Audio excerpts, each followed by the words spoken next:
Good morning, everyone. This is Mrs. Erickson, and today I'm going to be reading you a story called Everything You Need for a Treehouse. It's written, or the author, is actually by two people, Carter Higgins and Emily Hughes.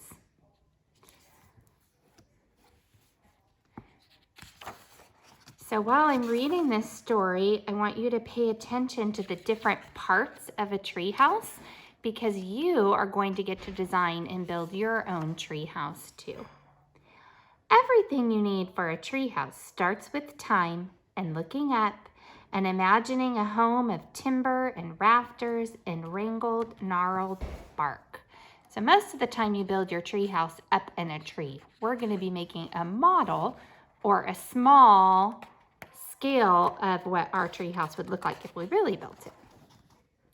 Your tree may need to stand mighty and alone with balconies of branches so you can fling your arms wide and scout skunks in their burrows and moles in the meadow, even if you need binoculars and 10 tippy toes. So if you look, you can see a treehouse here. Look at the parts of that treehouse. It looks like they have a roof and a platform and a ladder to go up.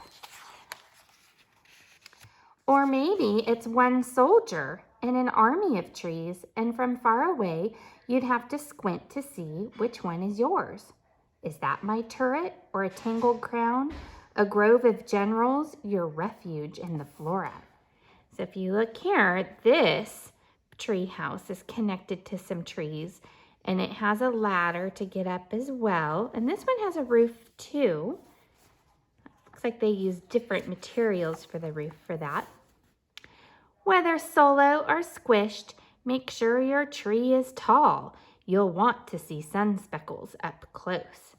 Now look at this treehouse. This treehouse looks like it wraps all the way around a tree, and it has different levels. And this one uses a rope and some stairs stuck to the tree to get up. And then they have a fun tire swing off their tree. That's fun. Here they are climbing up those stairs using their rope to hang on. Start with blueprints to sketch, a hammer to hit, some nails and a saw, and don't forget a hard hat for your head. So these are blueprints down here. A blueprint is a drawing of what your treehouse is going to look like. So you're going to be drawing a blueprint pretty soon. Then brace once and bolt twice, raise a slat on some stilts, and run a ladder up high. With scraps, you can build a box for begonias and a picket for the zinnias. Here are tiny slugs. This feast is for you. You can even have this marigold because seeds are easy to sow. So this treehouse looks like a big greenhouse, and they're growing all sorts of things inside. That might be something you want to do too. Of course, you'll need a swing or maybe a rope, some twisted twine of spun sugar and sap, a way to climb and sprawl out on a limb and slide back down again. So this one has a swing. Maybe you'll want to swing on your treehouse. This one has a tire swing here, and it looks like they used rocks to get up into their treehouse. And it has a place to hang clothes or towels to dry out. And theirs is kind of over a lake or a river there so they can go swimming. Should you build yourself a bookshelf? Because you might want to sail sun-kissed seas or dig a hole through dirt and roots and rocks to the other side. So this treehouse, it's up on a column, and it looks like just a big platform where people can lay down. Theirs doesn't have a roof. And then this one here, it looks like they made all sorts of nooks and crannies for books. So maybe you want a bookshelf in your treehouse. When you get hungry in your hideaway, you'll be glad for the stack of snacks you've stashed in your backpack. Look, this one has a big hammock. My girls would love that. They like to sit in a hammock. This one has a big lookout. You can get up and see things far away. And they made theirs out of a boat.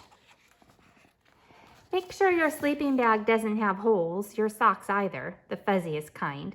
It gets chilly so high, and you won't want to shiver under the pin-pricked canopy.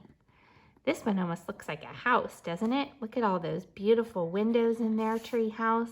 Lots of room to build forts. Maybe you'll want blankets. And they have lots of yummy snacks up in their tree house too. But the stars will fall past your reach and you'll need a flashlight so you can make your own sky with spotlights and shadows. And you'll think it was such a good idea, this pile of pillows. So look how high their treehouse is. They had to do stairs up there. Should the shadows ever grow, it would be nice if your sleeping bag had room. You scoot that way and I'll scoot this way. And did you hear that bullfrog chorus? The best kind of friends share squeezed hands and they come with some guts and a smile. Wow, this one looks like a big teepee almost. And the way you get into this tree house, which is at the bottom of a tree, so you have to walk over this really long boardwalk. You can spill secrets and whispers in a tree house because the wind keeps them snug with a rustle, which is a hush you can feel in your bones. That's how you know it's safe. This is a teeny tiny little tree house. And look, they used a big branch from a tree as like the stair rail to get up to their tree house. But if your whisper is broken, you can warble and yell. The thrashers will scatter and the barn owl echo and the crickets will welcome the company. That's an interesting one. It's made out of rope, perhaps. The begonias, the whispers, the sap, and the speckles. Everything you need for a treehouse starts with time and looking up. So friends, that was a fun book about building a tree house. And now we have to think about a plan on what kinds of things you would want in your dream tree house. And you get to draw that next.